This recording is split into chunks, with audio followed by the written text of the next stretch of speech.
মাস আগে বাংলাদেশ থেকে ঘুরে এসেছেন ঋতুপর্ণা সেনগুপ্ত। সেই সময় বেশ কিছু কাজের কথা হচ্ছিল ওপার বাংলায়।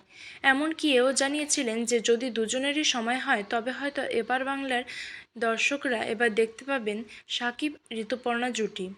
অন্যদিকে অনেকদিন পর এপার বাংলার ছবিতে ঢালিউডের কিং শাকিব খান। তুফান ছবিতে মিমি চক্রবর্তীর সঙ্গে জুটি বেঁধেছেন এই অভিনেতা। শুধু তাই নয়, তুফান ছবিতে প্রথমবার একসঙ্গে অভিনয় করেছিলেন চঞ্চল চৌধুরী এবং শাকিব খান। এই দারুণ সুখবর এরপর কি আরও একবার সুখবর আসতে চলেছে দুপার বাংলার দর্শকদের জন্য? অভিনেত্রী প্রিয়া কারফা সোশ্যাল মিডিয়ায় এই ছবি পোস্ট করেন, যেখানে পাশাপাশি দাঁড়িয়ে ঋতুপর্ণার শাকিব। এই মুহূর্তে বিদেশে কিছুদিনের জন্য নিজের দেশে ফিরেছেন প্রিয়া কারফা। সত্যি কি শুধু বহুদিন পর দেখা সাক্ষাৎ, নাকি নতুন ছবির আলোচনার জন্যই একসঙ্গে সময় কাটালেন এই তারকারা? এখনই নিশ্চিতভাবে কিছু বলা না গেলেও ছবির কথা যে হচ্ছে তা আগেও জানিয়েছিলেন ঋতুপর্ণা সেনগুপ্ত। সেই কারণেই সোশ্যাল মিডিয়ায় এই পোস্ট দেখে দুয়ে দুয়ে চার করেছেন অনেকেই।